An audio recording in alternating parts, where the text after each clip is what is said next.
हाँ देखिए, आप सभी लोग का जो है बायोलॉजी की इस क्लास में स्वागत है। जैसा कि आप लोग को कल बताया गया है कि हम लोग जो है कल पुष्प जो है पुष्पी पादपों में जो है हम लोग जो है लैंगिक जनन की बात कर रहे थे, यानी कि हमने कल बात किया कि जो है पुष्प का जो नर जननांग होता है, यानी कि जो हमारा स्त्री केसर भाग जो होता है, सॉरी जो मादा जननांग होता है, यानी कि जो स्त्री केसर जो भाग होता है उसके विषय हम लोग बात किए कि जो पुष्प का मादा जननांग होता है, जनरली पुष्प का मादा जनना जो है 3 भागों में बटा होता है। यानी कि पहला भाग क्या होता है भाई, वर्तिकाग्र होता है, और वर्तिका होता है, और अंडाशय होता है।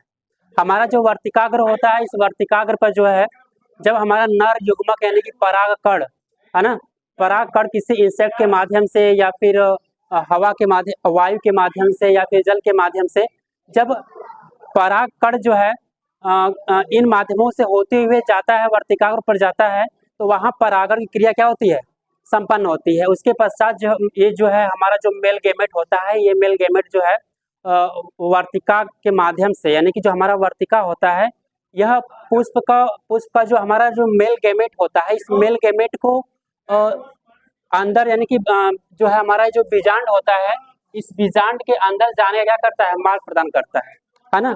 तो इसके विषय हम लोग कल बात किए थे, और ये हमारा जो वर्तिका होता है, वर्तिका के अंदर से हमारा जो है पराग नलिका जो है विकसित होती है, और यही पराग नलिका जो है वर्तिका से होते हुए कहाँ आती है, हमारे इस बीजांड द्वार सिरे पाते हैं। और यहाँ बीजांड द्वार पर हमारा क्या मौजूद होता है, अंड कोशिका मौजूद होती है, और इसी अंड कोशिका को आकर के क्या करता है, एक मेल गैमेट इस अंड कोशिका को आकर फर्टिलाइज करता है, और जो दूसरा मेल गैमेट होता है वो जाकर के ध्रुवी कोशिका को फर्टिलाइज करता है।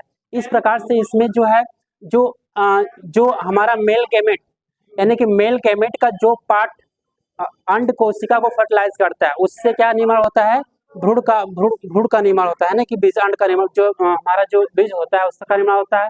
और जो हमारा दूसरा मेल गैमेट होता है, जो जाकर ध्रुवी कोशिका को जो फर्टिलाइज करता है, उससे क्या निर्माण होता है, हमारा भ्रूणपोष का निर्माण होता है। लेकिन सबसे पहले हमारा जो है जो हमारी पराग नलिका जो विकसित होती है, सबसे पहले भ्रूणपोष का निर्माण होता है।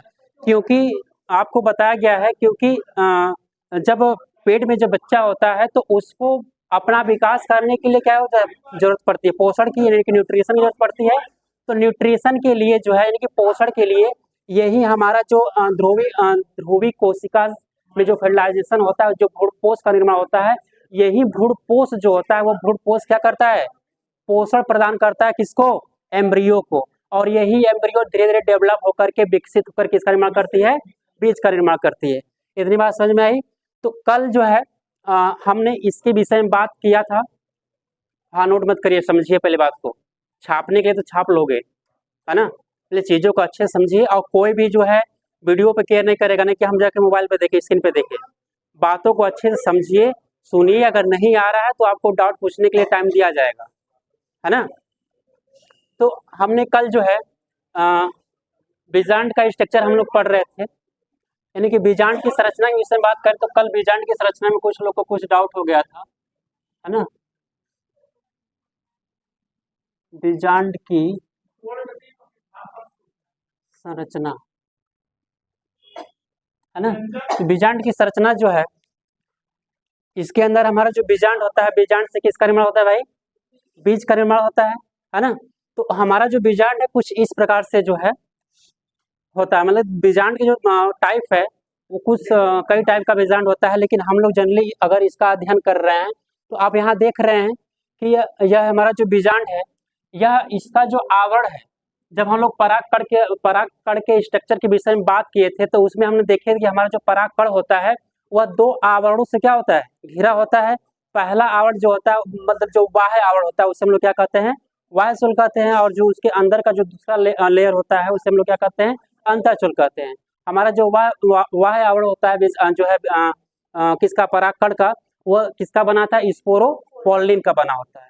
और अंतःशुल्क किसका बना होता है, सेलुलोज और पेक्टिन का। तो उसी प्रकार से हमारा जो बीजांड का संरचना होता है, जो हमारा बीजांड का जो स्ट्रक्चर है, उसी प्रकार हमारे बीजांड में क्या होता है, 2 स्ट्रक्चर, 2 लेयर पाए जाते हैं। मतलब पहला जो बाहरी जो आवरण होता है बीजांड का, वह क्या कहलाता है, बाह्य आवरण, यह आवरण क्या करता है, ये हमारे जो बीजांड होता है उसको प्रोटेक्शन का प्रदान कर, मतलब प्रोटेक्शन या सुरक्षा प्रदान करता है, किससे, बाहरी आघातों से। ठीक है, यानी कि अब जो हमारा जो दूसरा इसके अंदर का जो लेयर होता है हमारा बीजांड का, उस दूसरा लेयर में क्या होता है, कहलाता है आवरण, अंत आवरण करता है, कहलाता है। और अंत आवरण के बाद हमारा क्या होता है भाई, ये बीजांड काय होता है। बीजांड काय जनरली हमारा जो बीजांड होता है, वो बीजांड का सबसे महत्वपूर्ण भाग होता है हमारा बीजांड काय। ठीक है,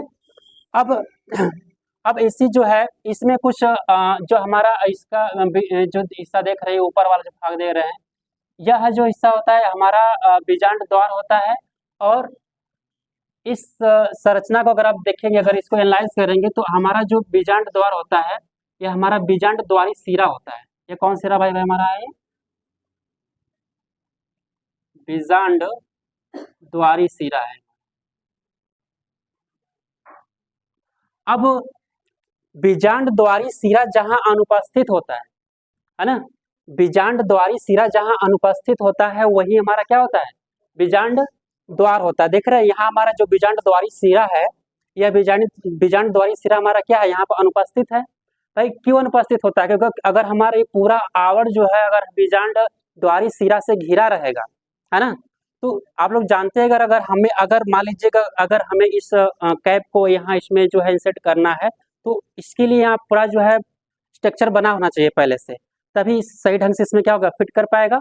तो उसी प्रकार से अगर हमारा जो बीजांड द्वारी सिरा है, अगर बीजांड द्वारी सिरा का आवरण पूरा अगर भरा रहेगा, तो हमारा जो पराग नलिका होती है ना, जो फूलन ट्यूब होती है, वो फूलन ट्यूब बीजांड के अंदर इंटर नहीं कर पाएगी, है ना।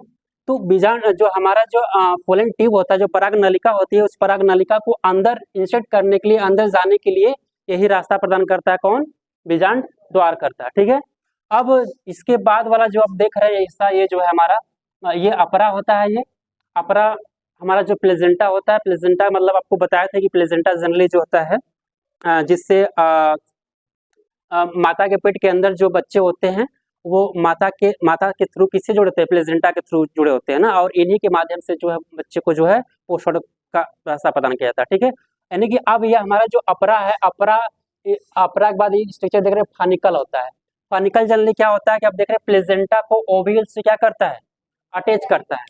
यानी कि हमारा जो फनिकल होता है, यह फनिकल जनरली जो हमारा अपरा होता है, इस अपरा को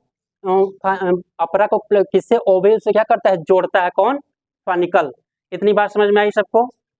अब उसके बाद हमारा एक लड़के को किसी को डाउट आया था कि हाइलम क्या होता है। यानी कि हमारा जो बीजांड के स्ट्रक्चर के अंदर हमारा जो हाइलम वाला पार्ट होता है, वो हाइलम जनरली क्या होता है, ओव्यूल का वह बिंदु जहां पर फनिकल ओव्यूल से जुड़ा होता है। आप देख रहे हैं यह हमारा हाइलम वाला पार्ट है और यह हमारा फनिकल है ना। तो बीजांड का वह मतलब कह रहा है यहाँ पर कि ओव्यूल का वह बिंदु जहां पर हमारा फनिकल ओव्यूल से क्या होता है, जुड़ा होता है, वही बिंदु हमारा क्या कहलाता है, हाइलम कहलाता है। तो इस प्रकार से हमारा जो है पूरा ये बीजांड का स्ट्रक्चर जो है इस प्रकार से कंप्लीट होता है, जिसको आप जिससे हमने कल भी बात किए थे। और इसके आगे का जो पॉइंट है आपको कल के क्लास में बता दिया गया था और लिखवा दिया गया था। ठीक है, तो ओनली केवल यहाँ आपको जो डाउट था उसके विषय में हमने बात किया और उसको आपको बताया, समझाया कि किस प्रकार से हमारा बीजांड के अंदर जो हमारा स्ट्रक्चर होता है, जो बीजांड के जो पार्ट होते हैं, उन बीजांड के पार्ट जो होते हैं किस प्रकार से हमारे जुड़े होते हैं, दूसरे कनेक्ट होते हैं। ठीक है, किसी को डाउट हो, देखो सो रहा है, नींद लग रही है।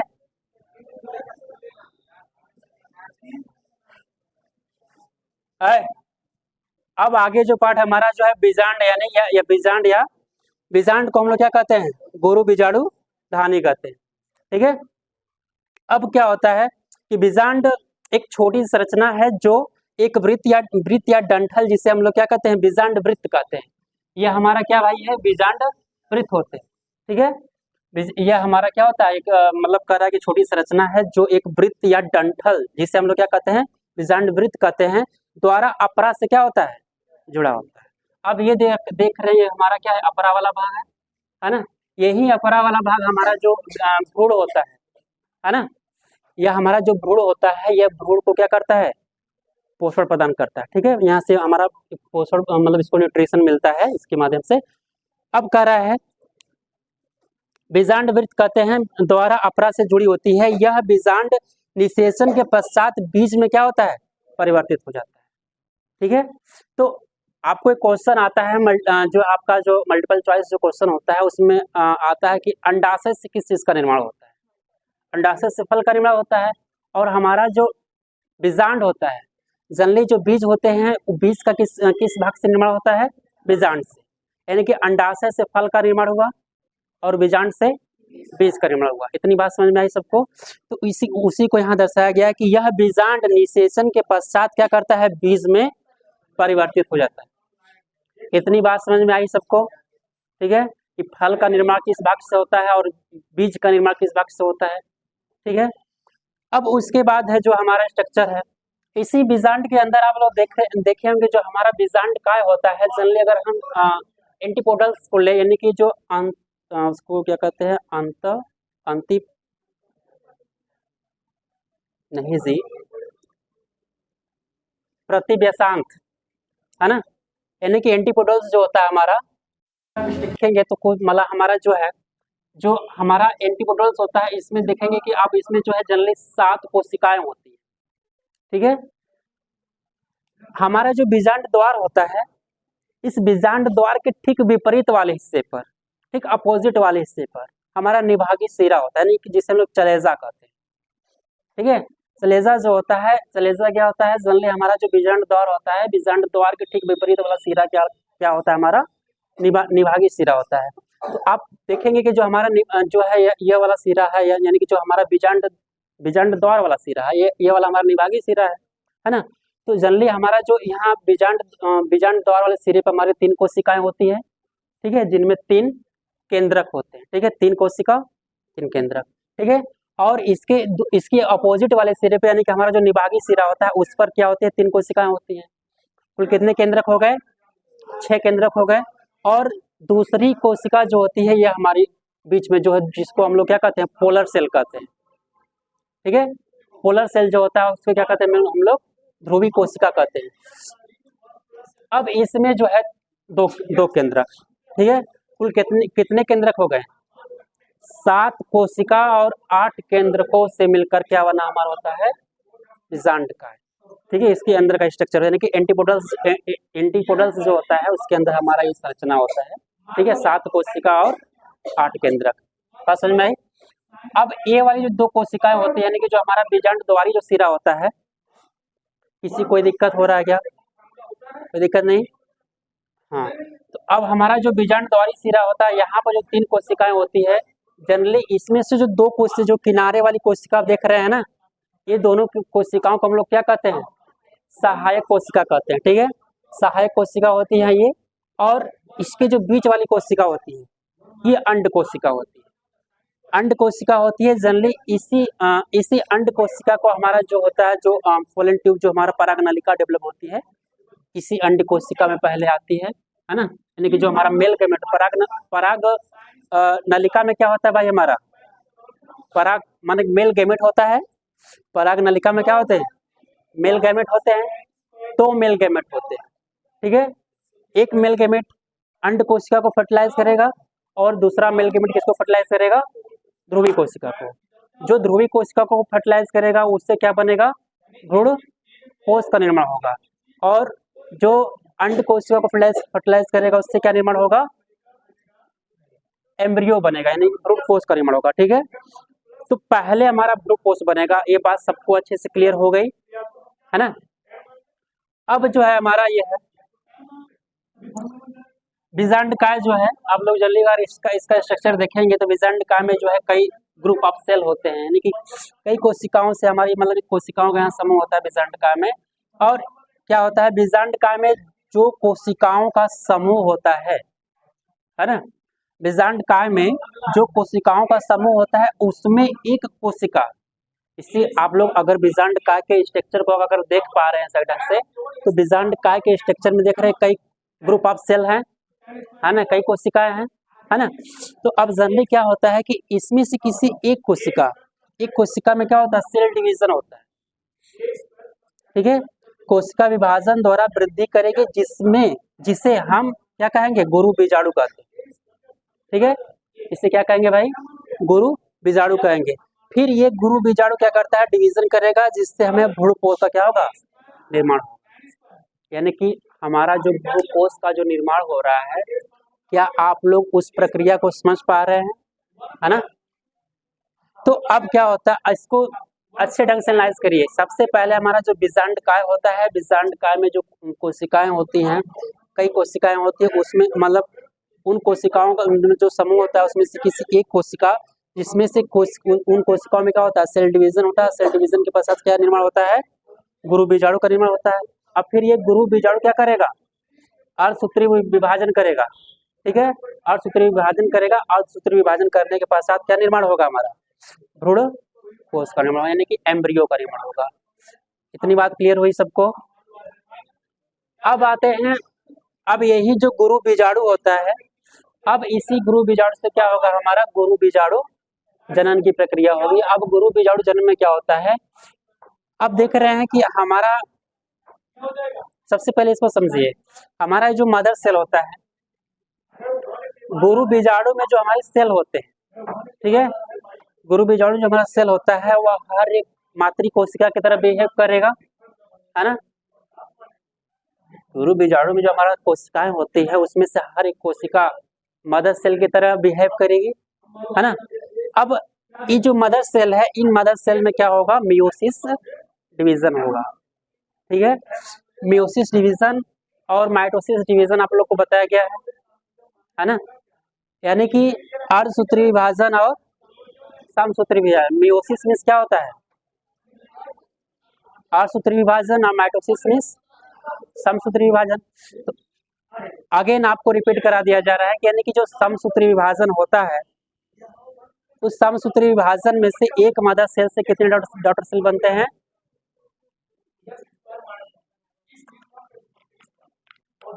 एक मदर सेल से 2 डॉटर सेल बनते हैं, ठीक है।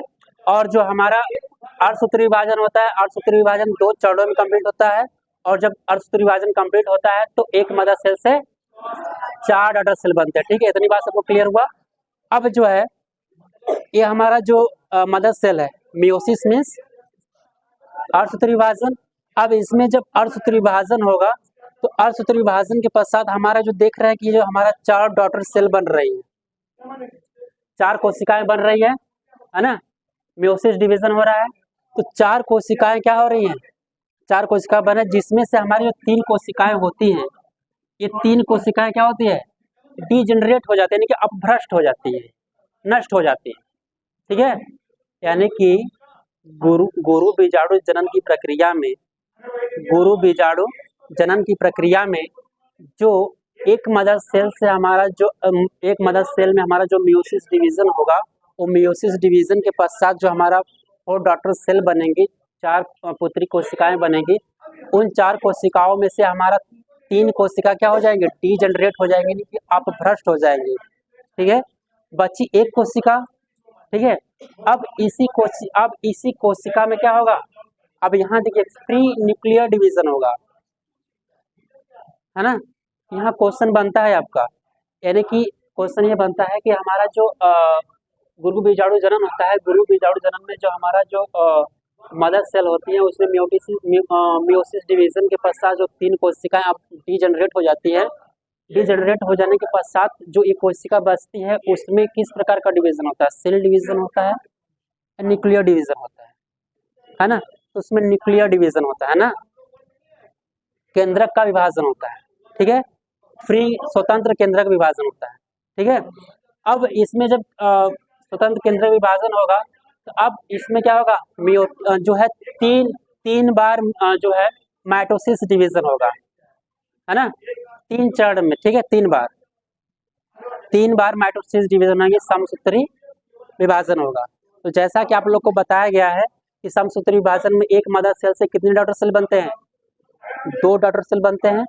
अब हमारा जो यहाँ जो है इसमें जब न्यूक्लियर डिवीजन होगा तो न्यूक्लियर डिवीजन के पश्चात जब इसमें जो है माइटोसिस होगा, फर्स्ट माइटोसिस जो होगा, एक मदर सेल से कितने बने, 2 डॉटर सेल बने, है ना, 2 डॉटर सेल बने।